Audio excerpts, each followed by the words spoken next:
ამასობაში 20 იანვარია და რა ხდება საქართველოში. ამაზე ვისაუბრებ ამ ვიდეოში, მოკლედ ჩავებენ მოკლედ ქართულ სიახლეებს რა.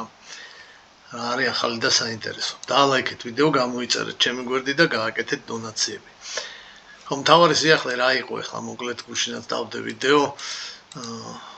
ყაველაშვილმა შეიწყალა მოკლედ 613 პატიმარი.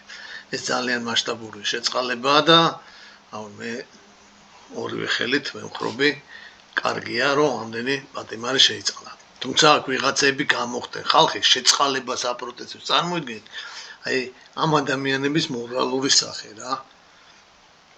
ხალხი შეიწყალეს, გამოვიდნენ ციხიდან, ოჯახებს შეუერთდნენ და ამისი წინააღმდეგი არიან. და რაღაცა გიჟი არგუმენტები მოყავთ, რომ ციხეებში ადგილებს ან თავისუფლებენ, რომ ეხა უდანაშაულო ხალხი შეყარონ. რის უდანაშაულო ხალხი, რა ადგილებს ათავისუფლებენ? რეებს ბოდავთ. ადგილები არის ციხეში. ოღონ უდანაშაულობების არა, ვინც დააშავა იმათვის. ხო, კიდე გაგრძელდება ეს შეწყალებების პროცესი და მართლაც ძალიან ბევრი პატიმარი ყავს რა. ევროპაში ამაჩვენებლით ლიდერები ვართ რა. და არ შეიძლება ესე მოკლედ სუბუქ დანაშაულზე ვინც არის ხალხი უნდა გამოუშვათ და ნაკლებად მძიმე დანაშაულზე რაღაცა ვადა რო აქვს მოხდილი, ხო, იმისთვისაც შეიძლება ციხის რაღაცა სხვა იმებით შეცვლა რა. არ არის საჭირო ამდენი ხალხი ყავდეს მაინდა-მაინც ციხეში გამოკეტილი რა. და თალკე ფული ხარჯოთ ამ ყველაფერზე. ხო, კიდე რა იყო საინტერესო, ესე იგი აი ამ ახალ დაჭერილ ხალხთან დაკავშირებითაც არის სიახლე ორმა მათგანმა უკრიბელაშვილმა და მეფარიშვილმა აღიარეს დანაშაული და საპროცესო შეთანხმება გააფორმეს.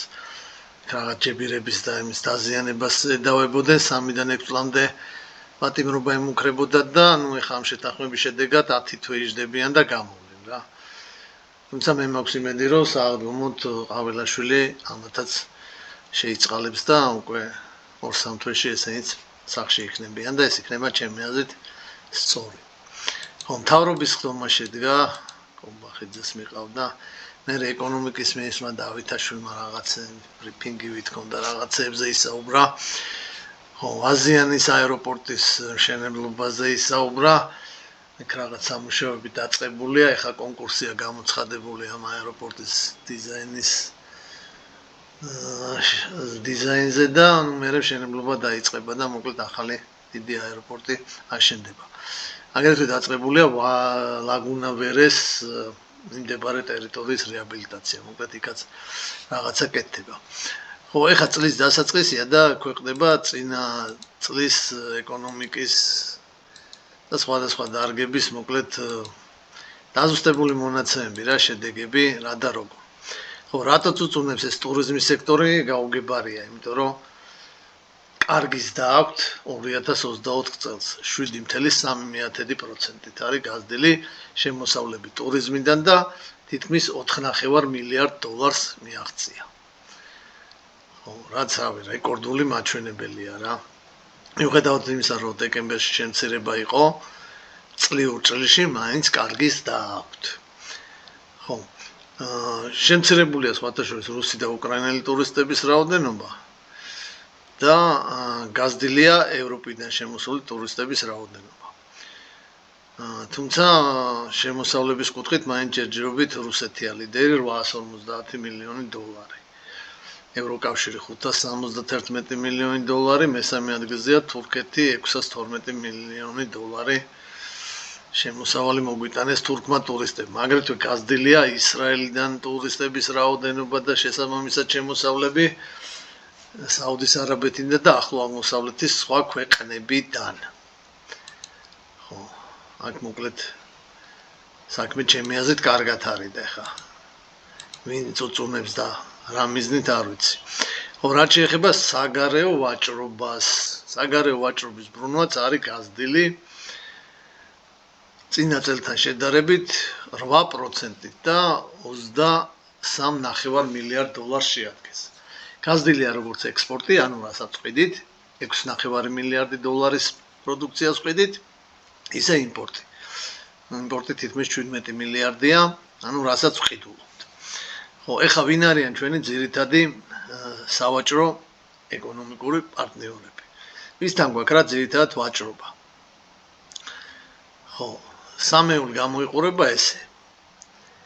თურქეთი 3.2 მილიარდი, რუსეთი 2.5 მილიარდი და აშშ 2.2 მილიარდი დოლარი. ხო. ევროკავშირი აქ არჩენს როგორც ძირითადი სავაჭრო პარტნიორი. ხო, ამ შემდეგები არიან პრინციპში ჩინეთი და მერე კი ევროკავშირი ათეულში არ იქცლათ, ესეც არ არის. ხო, მაგრამ ძირითადები არიან თურქეთი, რუსეთი და აშშ. აშშ-დან შემოდის ძირითადად ავტომობილები რა. ავტომობილებზე ხა ცალკე ვისაუბრებ. ეს ავტომობილებით ვაჭრობა არის ჩვენი იმპორტ-ექსპორტის მნიშვნელოვანი შემადგენელი ნაწილი. ხო, აი რას ვყიდით ახლა ეს 6.5 მილიარდი რა არის ძირითადად? ავტომობილებს ვყიდით რა, ანუ შემოყავს, აქ შევაპაჩინკებთ, ვიძე მოვიყვანთ, მერე გავყიდით რა. და ავტომობილების ექსპორტი არის მთლიანი ექსპორტის 37%. ამაში კაი ფულს ვაკეთებთ. ხო, მეორე ადგილზე ექსპორტში არის ფეროშენადნობები 322 მილიონი დოლარი და მესამე ადგილზეა სპირტიანი სასმელები. ღვინო რა მოკლედ 288 მილიონი დოლარის ღვინო გავყიდეთ ჩარჩენ და ყველა ამ პარამეტრში გვაქვს და. ხო, რას ვყიდულობთ ახლა ძირითადად?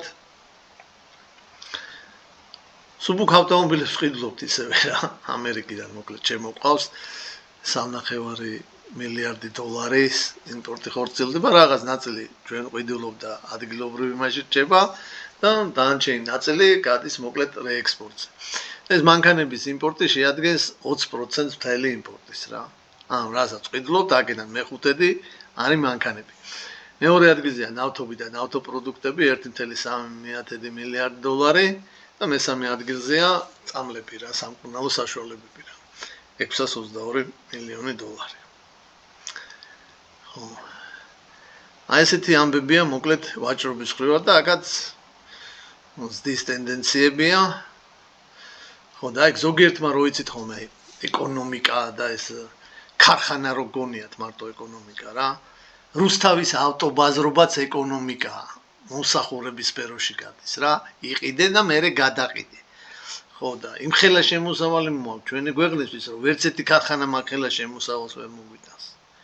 ამიტომ ეს ხაბი რო ხარ რაღაცის კარგი რა, უამრავი ხალხია დასაქმებული ათასობით და ფულს შეუღლობენ მაგ ყველაფერში. ხო, არ არის მარტო ეკონომიკა რაღაცა, რომ აკეთებ და ბოლი რო ამოდის რაღაც ქარხნიდან რა.